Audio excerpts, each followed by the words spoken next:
You made a fantastic decision joining us for In the Trenches with Dave Lapham, brought to you by First Star Logistics, because our guest is Phil Simms. Could talk to Phil Simms for 3 hours about football and probably came close to an hour anyway. But Phil Simms is unbelievable. His perspective on the game, 22 for 25, Super Bowl MVP. Talks about that. Talks about going to Disneyland, Disney World, the first ever to do that commercial, by the way. And then also talk about Super Bowls, NFL in general. Before you knew it, we were going on and on about everything football. Phil Simms knows everything football. You're going to like it.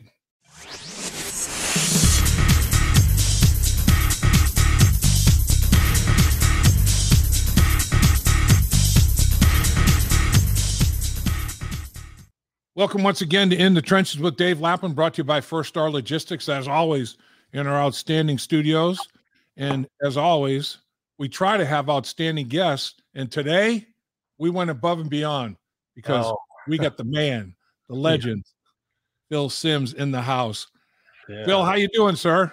I'm doing well, Dave. Yeah, I'm a legend and all that stuff in my own mind. So there we go. I mean, that's about it. So it gets to the point in life, I don't know how you are, that talking about playing and all that, it's so long ago now that it's like a dream, you know. Like, yeah, of course I remember a lot of things, but there's so much going on now. I've never seen anything like it.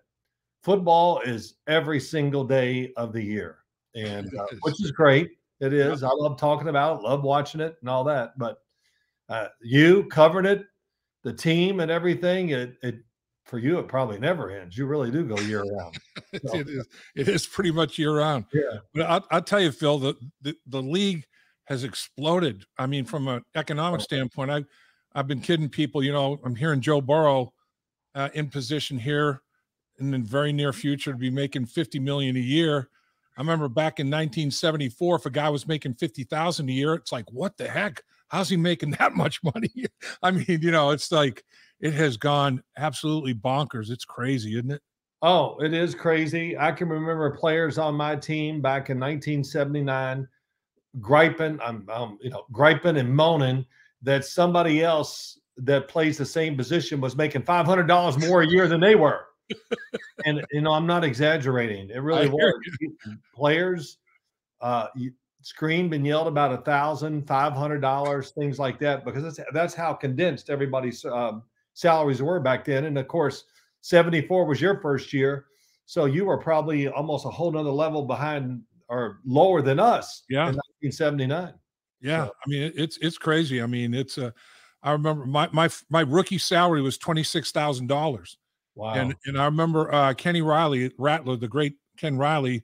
Oh yeah. Just got inducted into the Hall of Fame, or he's going to get inducted into the Hall of Fame. Was selected to be inducted, and God rest his soul. He comes up to me and he goes, Rook, what'd you get, big man? What you making?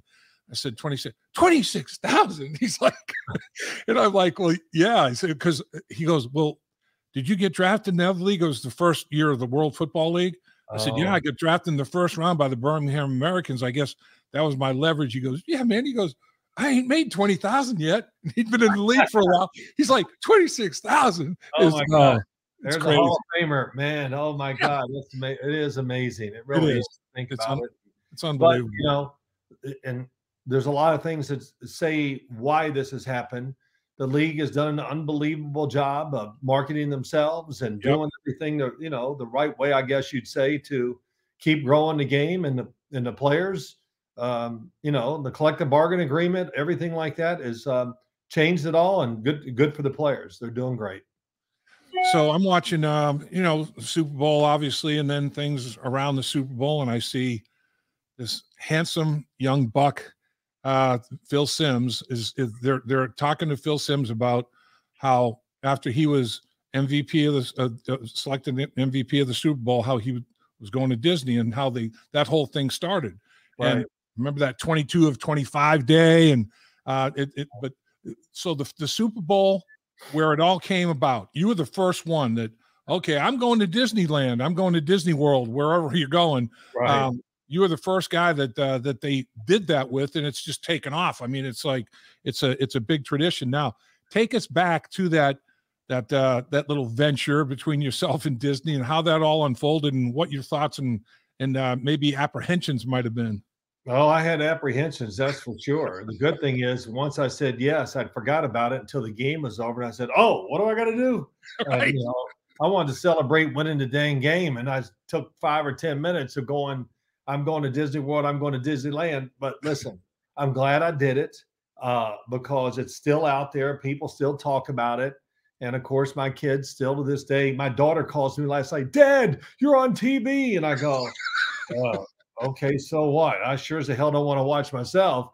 But it was the Disney World commercial. They were talking about it, but I said no to it because for the most of the week, all the week, my agent, everybody was calling, "You got to do it, you got to do it," and I said, "Oh man, that's just not right to be making agreements about winning the game." And then finally, they said, "It doesn't matter, win or lose. You know, you're going to be paid and all this other stuff."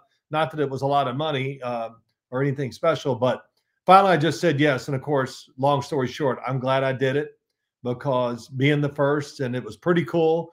Even though the Super Bowl, we win, it goes well for me. All I heard from Monday for the next week, "Hey, the commercial." Nobody said congratulations on the game. How'd they do this? And so that was pretty funny too. How people reacted to it because it was the first of its kind. So how did they treat you down there? I mean, you were the first one to go down and go through that whole experience. What was it like when you went down there? Well, I didn't go down like they do now. You know, now Oh, they okay. go right down and they do the parade and everything like that. And, you know, we just visited.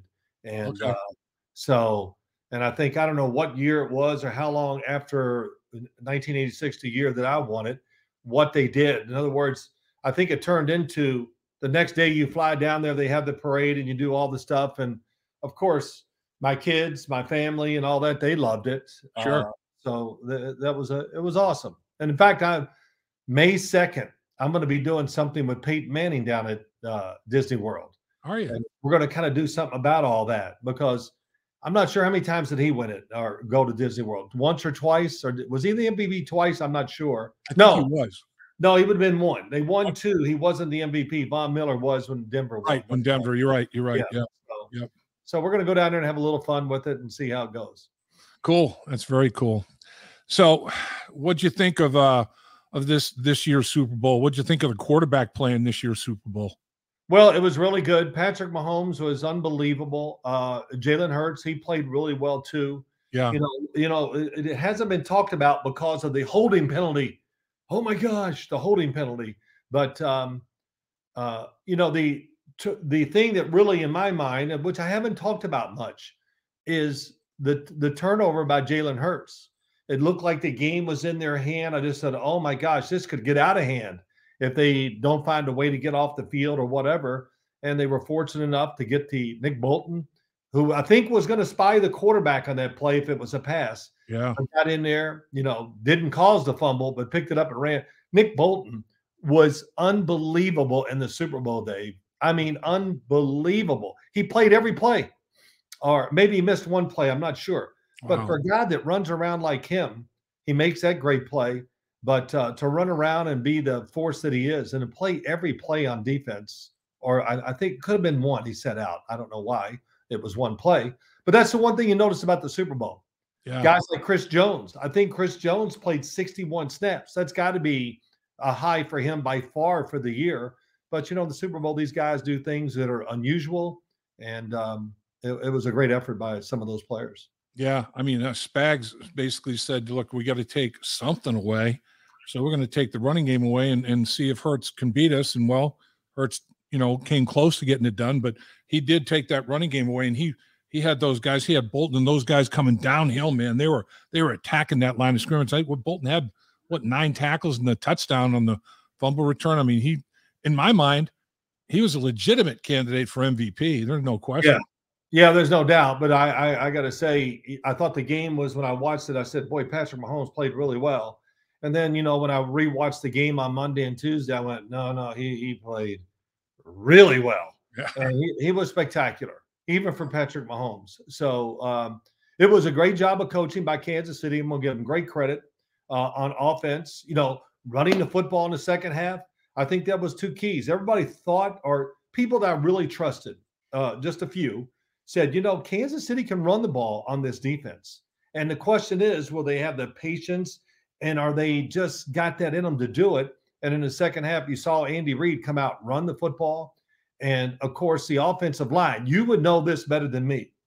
If I was an offensive lineman for the Kansas City Chiefs, I'd have been mad as hell too. I mean, you're always want to play and all these things.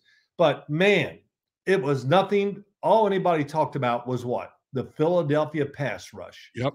And Kansas City offensive line, they played angry as hell, and they were mad as hell, all that. I could really, truly see that watching the film. I mean, Orlando Brown and Andrew Wiley were some, what's the word for it? I'll just say mad as hell guys. Because they were hitting people and blocking them, and the play would be over, and they're still going and blocking. I mean, you know, I love seeing that, just the raw emotion and everything about in games, but especially Super Bowl. Especially, I get a great kick out of it seeing linemen do it. Hey, Dave Lapham here to tell you about one of Cincinnati's fastest growing companies, First Star Logistics. They're currently drafting freight brokers to join their sales team. Apply at firststarlogistics.com. First Star Logistics, opportunity knocking. Yeah, they were finishing, man. They were trying to finish everything.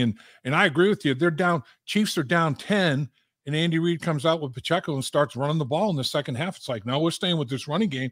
And I'm thinking, wow, hey, good for you, you know. And I thought it almost was the reverse of the way I thought the Eagles would handle the running game, and the Eagles had their running game shut down pretty much by the Chiefs, and then the Chiefs ran the ball successfully. It's just kind of the reverse of what I thought might happen. But I couldn't agree with you more about the O-line.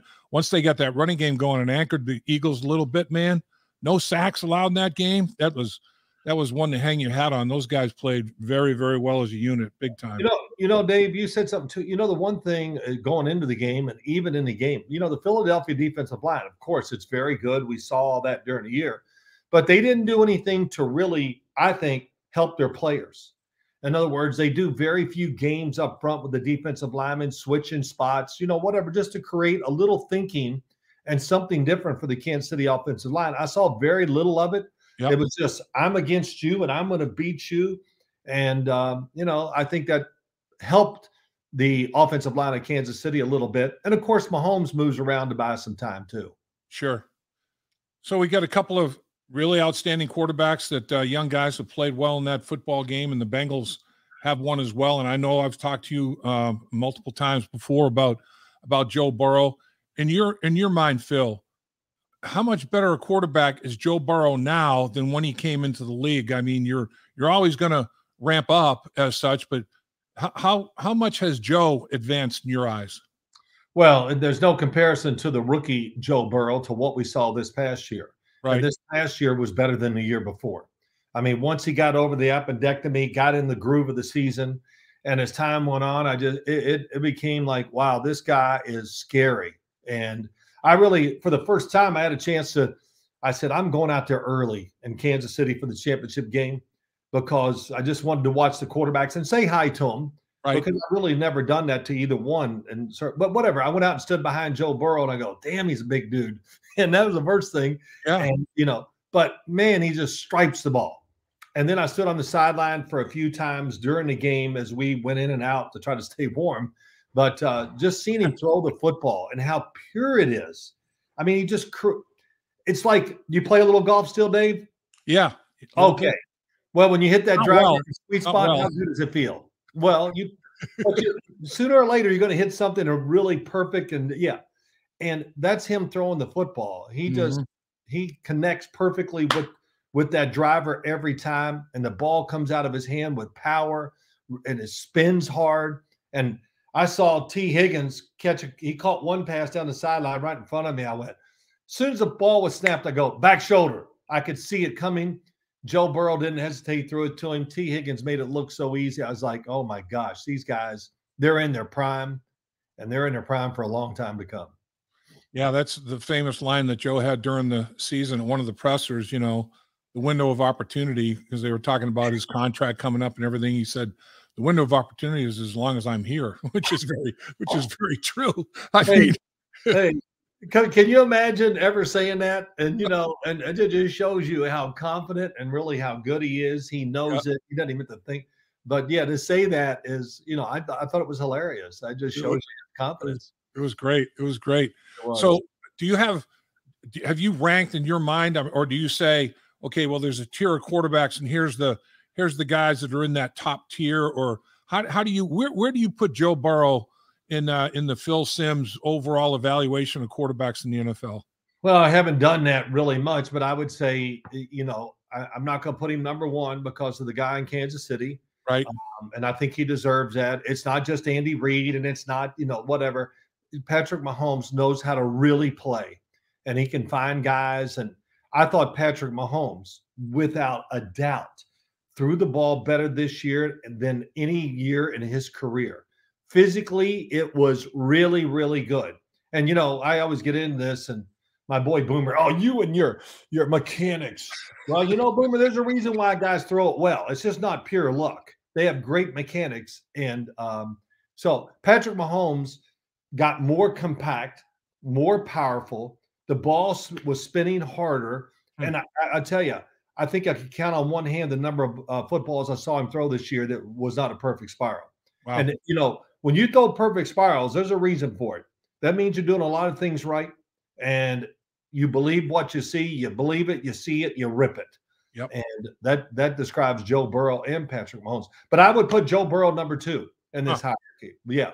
I didn't even hesitate. There's nobody else in that one. It's not Lamar Jackson. It's not Josh Allen. They play different styles, of course. Right. But it's Patrick Mahomes and Joe Burrow kind of separated themselves from most of the quarterbacks in the NFL right now. What about Herbert? Is he close in that group? Yeah, he's right. Listen, if we had a draft, I would probably surprise people and say things, but I think Justin Herbert has the talent, everything you want. Now, can they put it together with the team? And they need he needs help. All quarterbacks need help. Joe Burrow's running a terrific system for him. Patrick Mahomes has the perfect. So, and I'm not saying they haven't done that with Justin Herbert, but I think they got to refine it a little bit. I was a little disappointed in their offense late in the year. It became 5-yard passes every throw, it seemed like. And I got Justin Herbert. He's 6'6". And I mean, he has a cannon for an arm. He throws over people. He doesn't throw around them. He can throw over them. And they need to take more advantage of that. It'll be interesting what they do this year with some of the coaching changes they made out there. With respect to the Bengals, they go to the Super Bowl last year. Then this year they go to the AFC Championship game, one game away from the Super Bowl, don't quite get there. They lose both by 3 points. They're in the football games, basically, in other words. Yeah. So they have a repeat performance. It's like, okay, got there close, a second time. They're the only coaching staff in the NFL. This will be the 5th year where the coordinators and head coach are intact. Wow. Now, a team that was going to do that was Kansas City, would have tied them, but Bieniemy moves on. So they have not had that for a 5-year stretch. So now Joe Burrow has got his same offensive coordinator, same quarterback coach, the same head coach.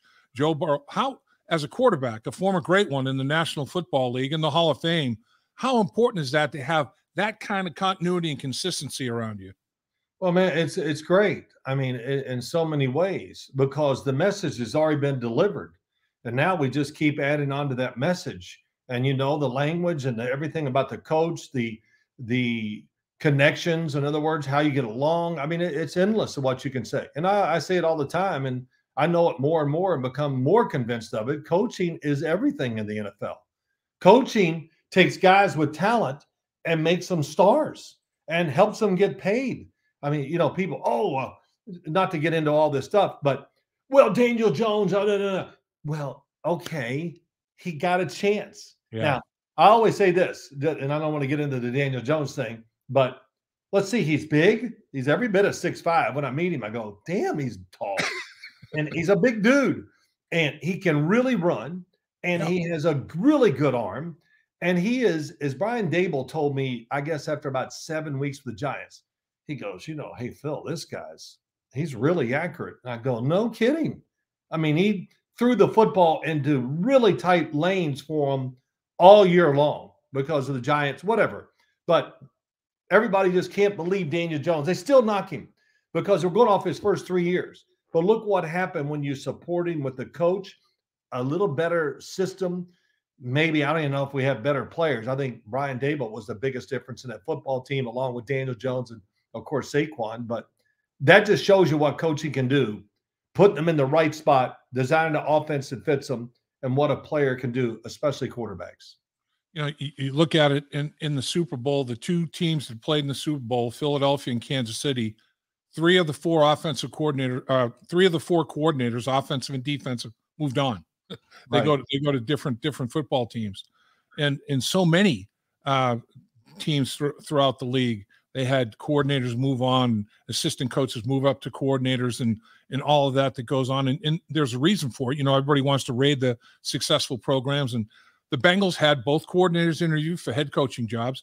They had two position coaches interview for coordinator jobs. I mean, so they're part of that process, but they were fortunate in their eyes, you know, to keep everybody intact. I just think that bodes well. You know, it just seems like they've had back-to-back successful seasons, and to be able to not disturb any of that, I just think that bodes well for them next year. And maybe I'll be all wet, but I don't know. No, I think you're right. But about it, of course, it all fits together. The defense is only going to get better. Yep. Anarumo did a terrific job. And I'm going to tell you the truth, I can't believe he didn't get a head job. But that just shows you, because if you watch their defense and watch what they do, you realize, yes, they have talent, but wow, is it have a lot to do with coaching? No doubt. And, you know, I'm not going to get on anybody else or anything, but I see all these defensive coordinators and go, well, this is what we do. And I just, you know, it's that. So we know what you're going to do. And that's the thing about the Bengals, which I love.